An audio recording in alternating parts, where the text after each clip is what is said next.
Okay, we have another kiln opening today. What we have going on in here, not a lot. I got really excited about making dinnerware, so I made like 7 bowls and I was so excited. And then I wasn't 100% sure how I was going to glaze them for the finished product. So I have lots and lots of tests. So I've already made 2. You've seen the one with the pink flower and the one with the blue flower. I have, I think, 4 more bowls in here. And lots of experimenting. So if there are any disasters in this kiln today, it's okay. If things were under fired or if something fell and stuck to something else, knock on wood.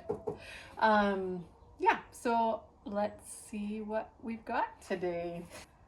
What I didn't realize making dinnerware is they take up a lot of space in the kiln and it's pretty hard to fit everything in. So I'm gonna have to think about that for a while. And also these bowls are really thin. So what I found last night when I was firing is it went forever. I thought, oh, it's a small load, it'll fire fast. But I guess because the bowls are thin, maybe there's not a lot of thermal mass to absorb the heat, and so a lot was being lost. So it took 15 hours, and then I just stopped it because I had to go to bed. So I don't know what my cones are at, but yeah, so that was interesting. I'll have to figure out a better way to pack my kiln.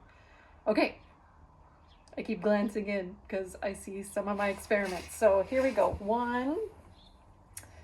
This looks very nice.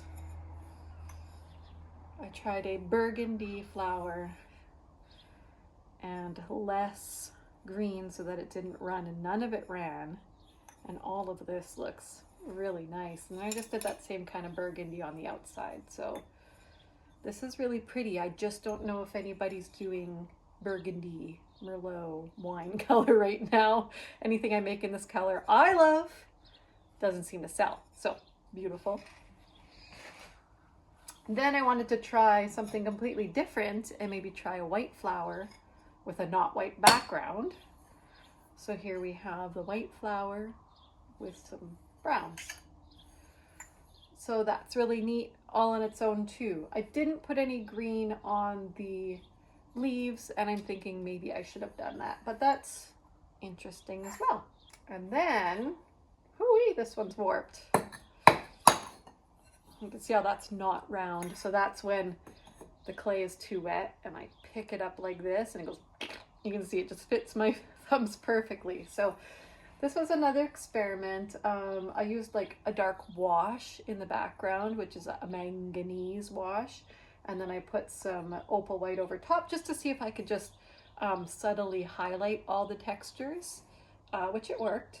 And that's nice too. So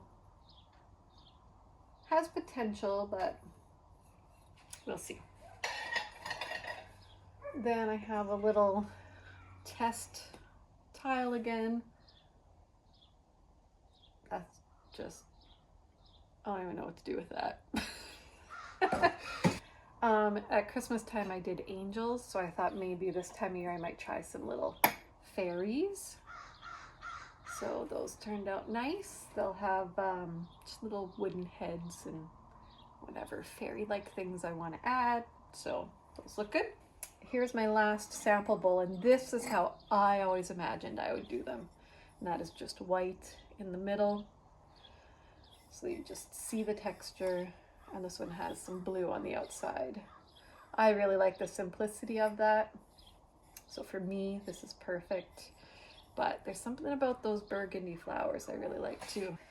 And then last fall when I was making angels for Christmas, Tim said, oh, couldn't you do like little pumpkins?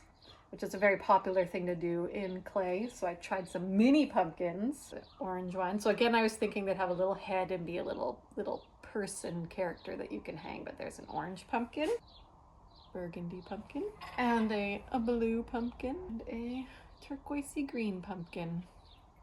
This is supposed to be turquoise, and the past few times it's fired green for me. Not sure why. The green is lovely.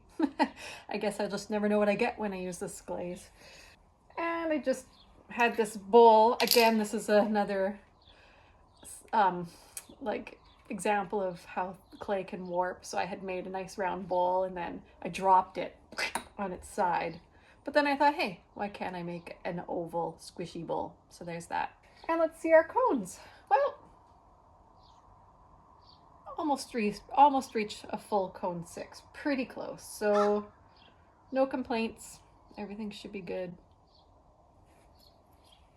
And that's it for today.